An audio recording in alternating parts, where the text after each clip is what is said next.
This is Optimal Living Daily, episode 1784, Getting Through the Learning Curve by Kate Galliett of the Unbreakable.com, and I'm Justin Malik. This is the podcast where I act as a personal narrator for you for free, usually from blogs, sometimes from books, but in either case, always with permission from the authors. Another author today that's regularly featured on my brother's show, Optimal Health Daily. Definitely subscribe to that one if you like today's post. But for now, let's get right to it as we optimize your life. Getting Through the Learning Curve by Kate Galliett of the Unbreakable.com. If you're going to gain any skill or ability, you will go through a learning curve. How much you feel that learning curve is dependent on two things. You want to know what these two things are so you can work the learning curve in your favor in the future. But first, what's a learning curve? Here's the wiki, quote, "A learning curve is a graphical representation of how an increase in learning, measured on the vertical axis, comes from greater experience, the horizontal axis, or how the more someone or something performs a task, the better they get at it," end quote. In slang, we often say that something difficult to learn has a steep learning curve, with the implication that steep things like hills feel difficult.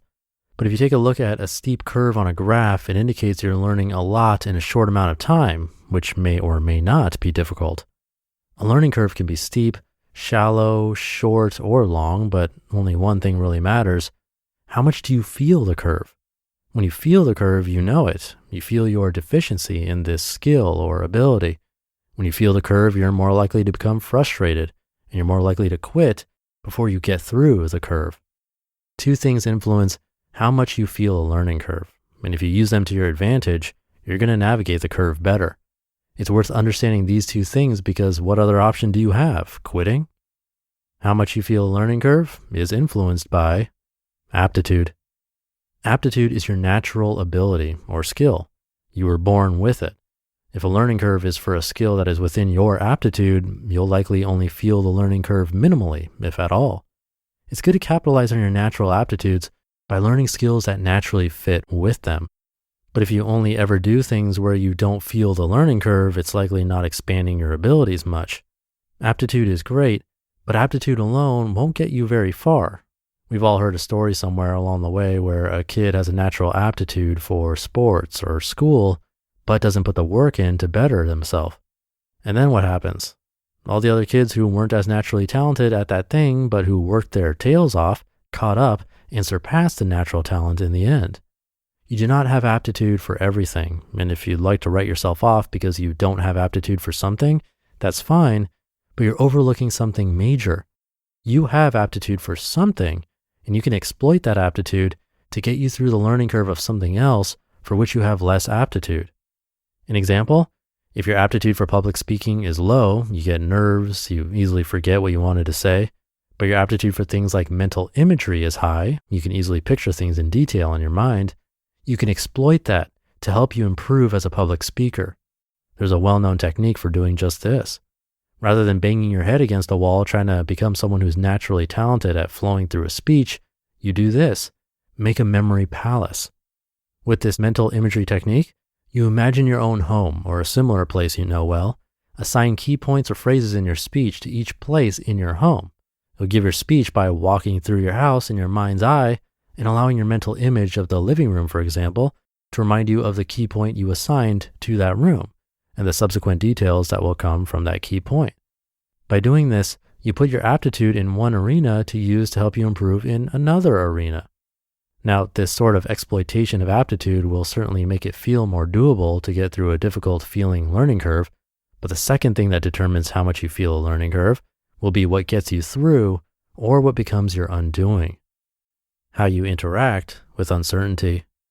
Quote, "Pain and pleasure govern us in all we do, in all we say, in all we think," end quote. That line is from 18th century polymath Jeremy Bentham and outlines exactly what motivates everything we do in life. But which motivates you more, avoiding pain or acquiring pleasure? Loss aversion, the tendency to prefer avoiding losses to acquiring equivalent gains, has been well established. Most humans have some degree of loss aversion that influences how they act. But there's a sizable degree of nuance within the realm of being motivated to avoid losses or acquire pleasure. A 2007 study led by Russell A. Poldrack, professor of psychology at Stanford University, found the following, quote, "We also found that individuals displayed varying degrees of sensitivity to loss aversion, and these wide-ranging neural responses predicted differences in their behavior. For instance, people with stronger neural sensitivity to both losses and gains were more risk averse," end quote. That is, if your brain is more sensitive to losing and gaining, you're less likely to want to take a risk. And learning some new skill includes a degree of risk taking. There's no guarantee you're actually going to get or avoid the thing you are trying to get or avoid by learning this skill. You don't know yet if it was well worth your time or a waste of time. You aren't sure if it will work, or if you'll get it, or if you'll fail. And there's a second layer of nuance to your loss aversion. Dr. Poldrack shared a theory that losses may trigger greater activity in brain regions that process emotions, such as the insula and amygdala. Meaning, if the parts of your brain where you process emotion, namely the amygdala and the insula, become more active when you experience a loss, you may be more likely to avoid putting yourself in a position where you could experience a loss. Interestingly, amygdala damage has been shown to eliminate loss aversion with regard to money. This suggests that your amygdala is a key player in how you handle loss aversion. Learning a new skill requires that you accept a level of uncertainty. If you are someone who is less likely to bring uncertainty into your life by avoiding taking risks, you're more likely to feel the discomfort of a learning curve. This is because learning curves include a natural amplification of risk, potential loss, and uncertainty, which will trigger your brain in different ways than someone else's brain might be triggered. You can imagine how this could influence how a learning curve feels to you. Not only is your brain dealing with the neural activity of the actual learning of this new skill, you're also dealing with really feeling the fear, emotion, or discomfort of being in risk-taking waters that are deeper than you'd prefer.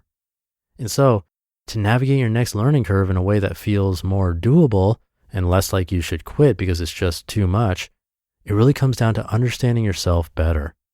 Where do your natural aptitudes lie, and how can you put them to work for you in arenas where you don't naturally excel? How do you interact with uncertainty? How much are you motivated by loss aversion?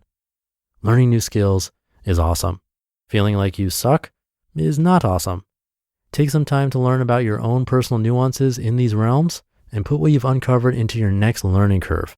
Then let me know what new skill you've acquired from doing so.